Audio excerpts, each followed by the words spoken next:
ಸಿದ್ದರಾಮಯ್ಯ ಸಿಂಹಾಸನ ಭದ್ರವಾಗಿರುತ್ತಾ? ಮಾಜಿ ಸಚಿವ ರಾಜಣ್ಣ ಕೊಟ್ಟ ಮಹತ್ವದ ಸುಳಿವೇನು? ರಾಜ್ಯದಲ್ಲಿ ಮತ್ತೆ ಮುನ್ನೆಲೆಗೆ ಬಂದ ದಲಿತ ಸಿಎಂ ಕೂಗು. ಡಿಕೆಶಿಗೆ ಹೋಲಿಕೆ ಸಾಧ್ಯನಾ ಎಂದಿದ್ಯಾಕೆ ಪರಮೇಶ್ವರ್? ನಾನು ಸಚಿವ ಸ್ಥಾನದ ಆಕಾಂಕ್ಷಿ ಎಂದ ಶಾಸಕ ಪ್ರಸಾದ್ ಅಬ್ಬಯ್ಯ. ಓಟ್ ಚೋರಿ ಬಗ್ಗೆ ತನಿಖೆ ಚುರುಕುಗೊಳಿಸಿದ ಎಸ್ಐಟಿ. ನಾಳೆ ಅಪ್ಪಳಿಸಲಿರುವ ಮೋಂತಾ ಚಂಡಮಾರುತ. ರಾಜ್ಯದಲ್ಲೂ ಮಳೆ ಅಬ್ಬರ, ಹಲವು ಅವಾಂತರ. ಈ ಎಲ್ಲ ಸುದ್ದಿಗಳನ್ನು ನೋಡೋಣ ಕರ್ನಾಟಕ ಟಾಪ್ 20ಯಲ್ಲಿ. ರಾಜ್ಯ ಕಾಂಗ್ರೆಸ್ನಲ್ಲಿ ನವೆಂಬರ್ ಕ್ರಾಂತಿ ಕೋಲಾಹಲ ಹೆಚ್ಚಾಗಿದೆ. ಅಧಿಕಾರ ಹಸ್ತಾಂತರ ಇಲ್ಲವೇ ಇಲ್ಲವಾ? 5 ವರ್ಷ ಸಿದ್ದರಾಮಯ್ಯ ಸಿಂಹಾಸನ ಭದ್ರವಾಗಿರುತ್ತಾ? ಈ ಬಗ್ಗೆ ಮಾಜಿ ಸಚಿವ ಕೆಎನ್ ರಾಜಣ್ಣ ಮಹತ್ವದ ಸುಳಿವು ನೀಡಿದ್ದಾರೆ. ಬೆಂಗಳೂರಿನಲ್ಲಿ ಮಾತನಾಡಿದ ಅವರು, ಸಿದ್ದರಾಮಯ್ಯನವರೇ ಸಿಎಂ ಆಗಿ ಮುಂದುವರಿತಾರೆ. ಹೈಕಮಾಂಡ್ ಘೋಷಣೆ ಮಾಡುತ್ತೆ ಅಂತ ಭಾವಿಸಿದ್ದೇವೆ. 5-6 ತಿಂಗಳ ಹಿಂದೆಯೇ ರೀಶಫಲ್ ಮಾಡಿ ಅಂತ ಹೇಳಿದ್ದಾರೆ. ಅದರಂತೆ ಸಿದ್ದರಾಮಯ್ಯಗೆ ಅವಕಾಶ ಕೊಟ್ಟರೆ ಅವರ ಸ್ಥಾನಕ್ಕೆ ಯಾವುದೇ ಕುತ್ತು ಬರುವುದಿಲ್ಲ. ಇಲ್ಲದಿದ್ರೆ ರಾಜಕೀಯ ಚಟುವಟಿಕೆ ನಡೆಯುತ್ತೆ ಅಂತ ಕೆಎನ್ ರಾಜಣ್ಣ ಭವಿಷ್ಯ ನುಡಿದಿದ್ದಾರೆ. ಇತ್ತ ಡಿಸಿಎಂ ಡಿಕೆ ಶಿವಕುಮಾರ್ ಪರ ಹಲವು ಶಾಸಕರಿಂದ ಸಿಎಂ ಕೂಗು ವಿಚಾರವಾಗಿ ಸಚಿವ ಚಲುವರಾಯಸ್ವಾಮಿ ಪ್ರತಿಕ್ರಿಯೆ ನೀಡಿದ್ದಾರೆ. ಇಲ್ಲಿ ಶಾಸಕರ ಅಭಿಪ್ರಾಯವೂ ಮುಖ್ಯ, ಹೈಕಮಾಂಡ್ ಅಭಿಪ್ರಾಯವೂ ಮುಖ್ಯ. ಅವರ ತೀರ್ಮಾನವೇ ಅಂತಿಮ ಅಂದ್ರು. ನವೆಂಬರ್ ತಿಂಗಳಲ್ಲಿ ಸಂಪುಟ ಪುನಾರಚನೆ ಖಚಿತ. ಖಾತೆ ಬದಲಾವಣೆ, ಸಚಿವರನ್ನ ಕೈಬಿಡುವುದು ಸಿಎಂ ಹೈಕಮಾಂಡ್ ನಿರ್ಧಾರ ಅಂತ ತಿಳಿಸಿದ್ರು. ಕಾಂಗ್ರೆಸ್ಗೆ ಸಿದ್ದರಾಮಯ್ಯನವರು ಅನಿವಾರ್ಯ ಅಂತ ಹೇಳಿ ಮೊದಲಿಂದನೂ ಹೇಳಿದ್ದೀನಿ. ಇದು ಸತ್ಯ ಅಂತ ಎಲ್ಲರೂ ಕೂಡ ಒಪ್ತಾರೆ. I can definitely say Siddaramaiah is most evitable person for the Congress party. High command ಹಿಂದೆ ಸಚಿವ ಸಂಪುಟ ಪುನರ್ರಚನೆ 2.5 ವರ್ಷಕ್ಕೆ ಮಾಡ್ತೀವಿ ಎಂದಿರೋ ವಿಚಾರ ಅಥವಾ ಮಾಡೋ ವಿಚಾರ ಯಾವುದಿದ್ರು ಪಕ್ಷದ ಹೈಕಮಾಂಡ್ ಮತ್ತು ಮುಖ್ಯಮಂತ್ರಿಗಳು ಕೂತ್ಕೊಂಡು ತೀರ್ಮಾನ ಮಾಡುವಂಥ ವಿಚಾರ. ಸ್ಪರ್ಧೆಯಲ್ಲಿ ಇರೋರಿಗೆ ನಾವು ತಪ್ಪಿಸೋಕ್ಕಾಗೋದಿಲ್ಲ, ಸ್ಪರ್ಧೆಯಲ್ಲಿ ಇರಬೇಡಿ ಅಂತೂ ಹೇಳೋಕ್ಕಾಗಲ್ಲ. ಪ್ರಜಾಪ್ರಭುತ್ವ ಹಕ್ಕು ಅವ್ರದ್ದು. ಹೈಕಮಾಂಡ್ ತೀರ್ಮಾನ ಮಾಡಿದ್ರೆ.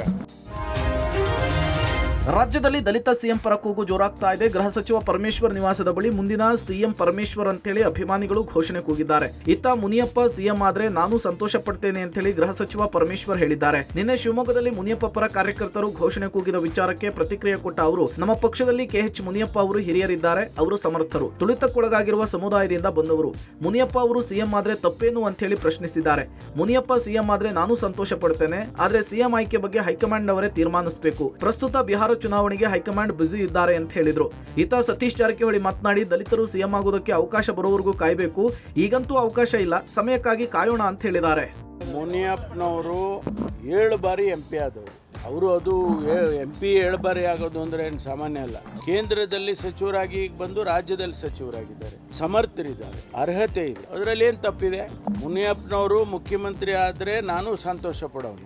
ನಾವೆಲ್ಲ ಒಂದು ವರ್ಗಕ್ಕೆ ಸೇರಿದ್ದೇವೆ, ಆದರೆ ಆ ವರ್ಗಕ್ಕೆ ಅವಕಾಶ ಸಿಗ್ತಲ್ಲ ಅನ್ನುವಂಥದ್ದು ಸಂತೋಷ ಆಗುತ್ತೆ.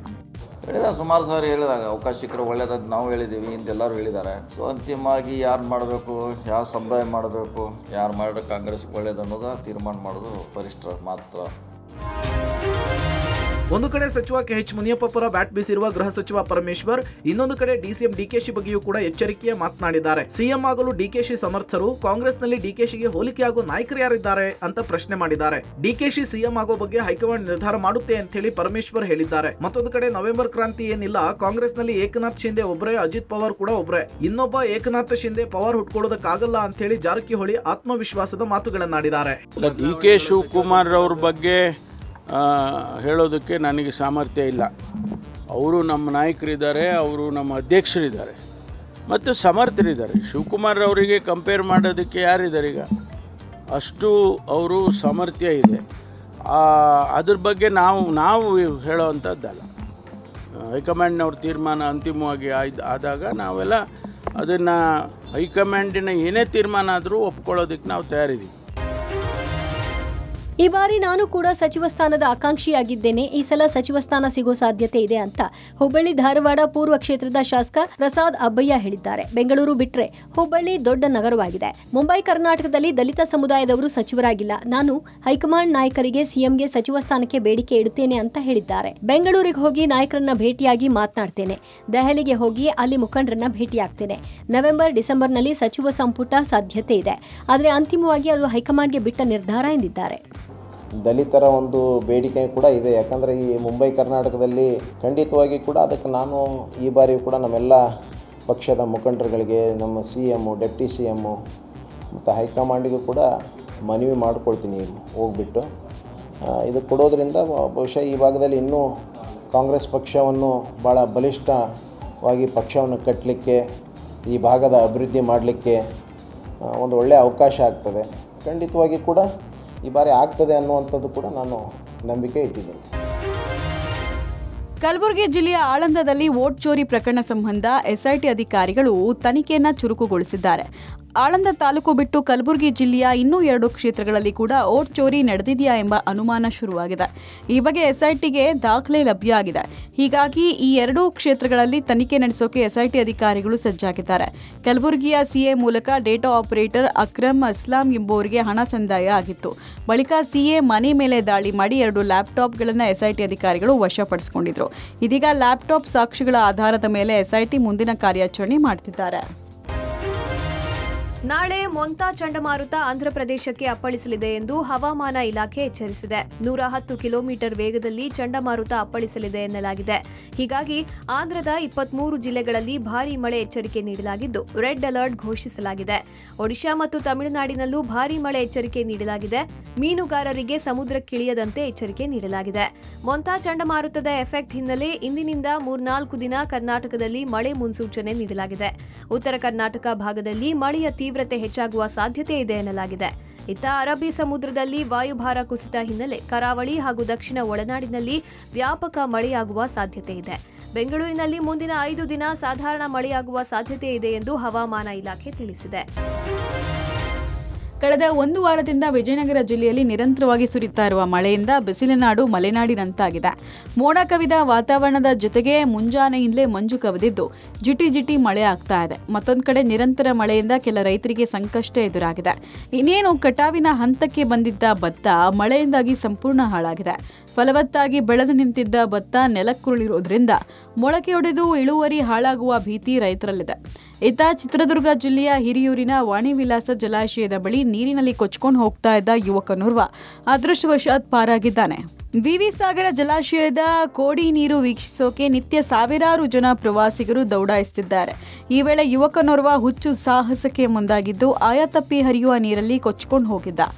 ಸಾರ್ವಜನಿಕರು ಹಾಗೂ ಪೊಲೀಸರ ಸಮಯ ಪ್ರಜ್ಞೆಯಿಂದ ಹಗ್ಗದ ಸಹಾಯದೊಂದಿಗೆ ಪ್ರಾಣಾಪಾಯದಿಂದ ಯುವಕ ಸೇಫ್ ಆಗಿ ದಡ ಸೇರಿದ್ದು ಅದೃಷ್ಟವಶಾತ್ ಬದುಕಿತು ಬಡಜೀವ ಅಂತ ಯುವಕ ನಿಟ್ಟುಸಿರು ಬಿಟ್ಟಿದ್ದಾನೆ. ಹಾಡು ಹಗಲೇ ಮಚ್ಚಿನಿಂದ ಕೊಚ್ಚಿ ಯುವಕನನ್ನ ಬರ್ಬರ ಹತ್ಯೆ ಮಾಡಿರುವ ಘಟನೆ ಹಾಸನ ಜಿಲ್ಲೆ ಬೇಲೂರು ಪಟ್ಟಣದ ಸಾರಿಗೆ ಬಸ್ ನಿಲ್ದಾಣದಲ್ಲಿ ನಡೆದಿದೆ. ಚೆನ್ನಕೇಶವ ಗೌಡರ ಬೀದಿಯ ನಿವಾಸಿ ಗಿರೀಶ್ ಕೊಲೆಯಾದ ಯುವಕ. ಸುರಪುರ ಗ್ರಾಮದ ಶ್ರೀನಿವಾಸ್ ಅಲಿಯಾಸ್ ಸೀನಾ ಮಚ್ಚಿನಿಂದ ಕೊಚ್ಚಿ ಗಿರೀಶ್ನನ್ನ ಕೊಲೆಗೈದಿದ್ದಾನೆ. ನಿನ್ನೆ ರಾತ್ರಿ ಯುವತಿ ವಿಚಾರಕ್ಕೆ ಗಿರೀಶ್ ಹಾಗೂ ಸೀನನ ನಡುವೆ ಗಲಾಟೆ ನಡೆದಿತ್ತು ಎನ್ನಲಾಗ್ತಿದೆ. ಇದರಿಂದ ಗಿರೀಶ್ ಮೇಲೆ ಸೀನಾ ಕೋಪಗೊಂಡಿದ್ದ. ಬೇಕರಿಯಲ್ಲಿ ಕೆಲಸ ಮಾಡ್ತಿದ್ದ ಗಿರೀಶ್ ಇಂದು ಬೆಳಗ್ಗೆ 11 ಗಂಟೆ ಸುಮಾರಿನಲ್ಲಿ ಸಾರಿಗೆ ಬಸ್ ನಿಲ್ದಾಣದಲ್ಲಿರುವ ಶೌಚಾಲಯಕ್ಕೆ ಹೋಗಲು ಹೊರಗೆ ಬಂದಿದ್ದ. ಈ ವೇಳೆ ಕಾಯ್ದು ನಿಂತಿದ್ದ ಶ್ರೀನಿವಾಸ್ ಮಚ್ ಹಿಡಿದು ಗಿರೀಶ್ ಮೇಲೆ ಅಟ್ಯಾಕ್ ಮಾಡಿ ಮನ ಬಂದಂತೆ ಕೊಚ್ಚಿ ಎಸ್ಕೇಪ್ ಆಗಿದ್ದಾನೆ. ರಕ್ತದ ಮಡುವಿನಲ್ಲಿ ಬಿದ್ದಿದ್ದ ಗಿರೀಶ್ನನ್ನ ಆಂಬ್ಯುಲೆನ್ಸ್ನಲ್ಲಿ ಜಿಲ್ಲಾಸ್ಪತ್ರೆಗೆ ಸಾಗಿಸುವ ಮಾರ್ಗ ಮಧ್ಯೆ ಸಾವನ್ನಪ್ಪಿದ್ದಾನೆ. ಸ್ಥಳಕ್ಕೆ ಪೊಲೀಸರು ಭೇಟಿ ನೀಡಿ ಪರಿಶೀಲನೆ ನಡೆಸಿದ್ದಾರೆ. ಬೇಕರಿ ಕೆಲಸ ಮಾಡ್ಕೊಂಡಿದ್ರು. ನೆನ್ನೆ ಗಲಾಟೆ ಆಗಿತ್ತು ರಾತ್ರಿ. ಏನು ಮ್ಯಾಟ್ರ್ ಅಂತ ಗೊತ್ತಿಲ್ಲ. ಬಸ್ ಸ್ಟ್ಯಾಂಡಿಂದ ವಾಶ್ರೂಮಿಂದ ಬರಬೇಕಾದ್ರೆ ಹಿಂದೆಯಿಂದ ಮಚ್ಚಲ್ಲಿ ಬಂದು ಹೊಡೆದಿದ್ದಾರೆ. ಗಿರೀಶ್ ಅಂತ ಬೇಕ್ರಿ ಕೆಲಸ ಮಾಡ್ತಾರೆ. ಬೀದಿ ಮನೆ ಹುಡುಗ ಗಿರೀಶ್ ಅಂತ ಬೇಕ್ರಿ ಕೆಲಸ ಮಾಡ್ಕೊಂಡಿದ್ದ. ಇವತ್ತು ಅಚಾನಕ್ಕಾಗಿ ಅವನೇನೋ ವಾಶ್ರೂಮಿಗೆ ಹೋಗಿದ್ದಾನೆ ಅಲ್ಲಿ ಪಬ್ಲಿಕ್ ಟಾಯ್ಲೆಟ್ಸಲ್ಲಿ. ಆ ಟಾಯ್ಲೆಟ್ಗೆ ಹೋದಾಗ ಅವನನ್ನು ಕಾಯ್ದುಬಿಟ್ಟು ಯಾರೋ 3 ಜನ ಹೊಡೆದಿದ್ದಾರೆ ಅಂತ ಮಾಹಿತಿ ಬಂತು. ನಮಗೆ ಯಾರು ಹೊಡೆದ್ರು, ಹೇಗೆ ಹೊಡೆದ್ರು ಅವೆಲ್ಲ ನಮಗೆ ಗೊತ್ತಿಲ್ಲ ಇನ್ನೂ. ನಾವು ಅಲ್ಲಿಂದ ಹೊರಟು ಬಂದು ಇಲ್ಲಿ ಹಾಸನ ರೀಚ್ ಆಗೋದ್ರೊಳಗೆ ಮತ್ತೆ ಫೋನ್ ಬಂತು ನಮಗೆ ಅವನು ಡೆತ್ ಆಗಿದ್ದಾನೆ ಅಂತ. ಸಾಲವಾಗಿ ಕೊಟ್ಟ ಹಣ ಮರುಪಾವತಿ ಮಾಡದ ಸ್ನೇಹಿತನಿಗೆ ತನ್ನ ಸ್ನೇಹಿತನೇ ಚಟ್ಟ ಕಟ್ಟಿ ಪೊಲೀಸರಿಗೆ ಶರಣಾದ ಘಟನೆ ಬೆಳಗಾವಿಯಲ್ಲಿ ನಡೆದಿದೆ. ಬೈಲಹೊಂಗಲ ತಾಲೂಕಿನ ಗಿರಿಯಾಲ ಗ್ರಾಮದಲ್ಲಿ ಘಟನೆ ನಡೆದಿದ್ದು ಘಟನೆಯಿಂದ ಗ್ರಾಮಸ್ಥರು ಬೆಚ್ಚಿಬಿದ್ದಿದ್ದಾರೆ. ಗಿರಿಯಾಲ ಗ್ರಾಮದ ಮಂಜುನಾಥ್ ಗೌಡರ್ 30 ವರ್ಷದ ವ್ಯಕ್ತಿ ಕೊಲೆಯಾದಂತಹ ದುರ್ದೈವಿ.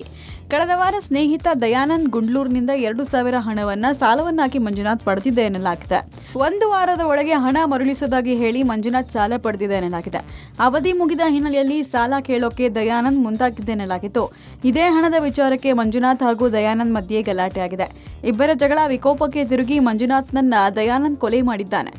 ಬೆಳಗಿನ ಜಾವ ಕೊಡ್ಲಿಯಿಂದ ಹೊಡೆದು ಮಂಜುನಾಥ್ನ ಹತ್ಯೆ ಮಾಡಲಾಗಿದೆ. ತೀವ್ರ ರಕ್ತಸ್ರಾವದಿಂದ ಆಸ್ಪತ್ರೆಗೆ ಸಾಗಿಸುವ ಮುನ್ನವೇ ಮಂಜುನಾಥ್ ಗೌಡರ್ ಉಸಿರು ಚೆಲ್ಲಿದ್ದಾನೆ. ಮಂಜುನಾಥ್ ಗೌಡರ್ ಸಾವನ್ನಪ್ಪಿದ ಸುದ್ದಿ ತಿಳಿದು ಪೊಲೀಸರಿಗೆ ಸ್ವಯಂ ಪ್ರೇರಿತವಾಗಿ ಹೋಗಿ ದಯಾನಂದ್ ಶರಣಾಗಿದ್ದಾನೆ. ಏನು ಜಗಳ ಇರಾಕೆಲ್ರಿ ಅವ್ರಿಗೆ, ನಿನ್ನೆ ಏನೋ ಜಗಳ ಮಾಡಿರಿ ನಾವೇ ಬಿಡ್ತಿದ್ವಿ ರೀ. ಒಂದು ಹೊಲಕ್ಕೆ ಹೋಗಿದ್ದು ನೋಡ್ರಿ, ಬರುವಾಗ ಅವು ಕುಡ್ಗೋಲ್ ತೊಗೊಂಡು ಕಡದು ಬಿಟ್ಟಿದ್ದಾನ್ರಿ ನನ್ನ ಮಗನ್ರಿ. ನನ್ನ ಮಗ ಹಂಗೆ ಹೋದಾವ್ರಿ, ಅವಾಗೇನು ಗೊತ್ತಾಗಿಲ್ರಿ ಹಿಂಗೆ ಕಡಿತಾನ ಅನ್ನೋದು.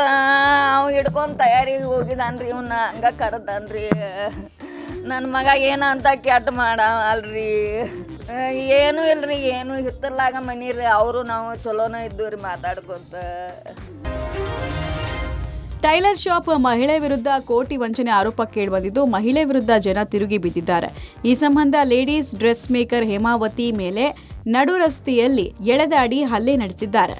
ಕೊಡಚಾದ್ರಿ ಚಿಟ್ಸ್ನಲ್ಲಿ 1 ಕೋಟಿ ರೂಪಾಯಿ ಚೀಟಿ ಹಾಕಿದ್ದೀನಿ ಅಂತ ಎಲ್ಲರಿಗೂ ಸ್ಲಿಪ್ ತೋರಿಸಿ ಪಂಗನಾಮ ಹಾಕಿದ್ದಾಳೆ. ಸುಮಾರು 3 ಕೋಟಿಗೂ ಅಧಿಕ ಹಣ ಪಡೆದು ಮೋಸ ಮಾಡಿರುವ ಆರೋಪ ಕೇಳಿಬಂದಿದೆ. ಅಲ್ಲದೆ ಹಾಸನದಲ್ಲಿ 1 ಕೋಟಿ ರೂಪಾಯಿ ಮನೆ ಕಟ್ಟಿಸ್ತಾ ಇದ್ದೀನಿ ಅಂತ ಹೇಳಿ ಸಾಲ ಪಡೆದಿದ್ರಂತೆ. ಡ್ರೆಸ್ ಸ್ಟಿಚ್ಗೆ ಬರೋ ಗ್ರಾಹಕಿಯರೇ ಈ ಮಹಿಳೆಯ ಟಾರ್ಗೆಟ್ ಆಗ್ತಾ ಇದ್ರು. ಬಣ್ಣ ಬಣ್ಣದ ಮಾತುಗಳನ್ನಾಡಿ ಹಲವು ಮಹಿಳೆಯರನ್ನ ಬುಟ್ಟಿಗೆ ಹಾಕೊಳ್ತಾ ಇದ್ರು. ಹೆಂಡತಿ ವಂಚನೆಗೆ ಪತಿ ವಿರೂಪಾಕ್ಷಪ್ಪ ಕೂಡ ಸಾಥ್ ಕೊಟ್ಟಿದ್ದಾನೆ ಎನ್ನಲಾಗಿದೆ. ಇನ್ನು ಓರ್ವ ಮಹಿಳೆಯಿಂದಲೇ 45 ಲಕ್ಷ ಹಣ ಪಡೆದು ವಂಚನೆ ಮಾಡಿದ್ದಾರಂತೆ. ಈ ಸಂಬಂಧ ನಗರದ ಪೆನ್ಷನ್ ಮೊಹಲ್ಲಾ ಪೊಲೀಸ್ ಠಾಣೆಯಲ್ಲಿ ದೂರು ದಾಖಲಾಗಿದೆ ಹಾಗೂ ಪ್ರತಿದೂರು ಕೂಡ ದಾಖಲಾಗಿದೆ.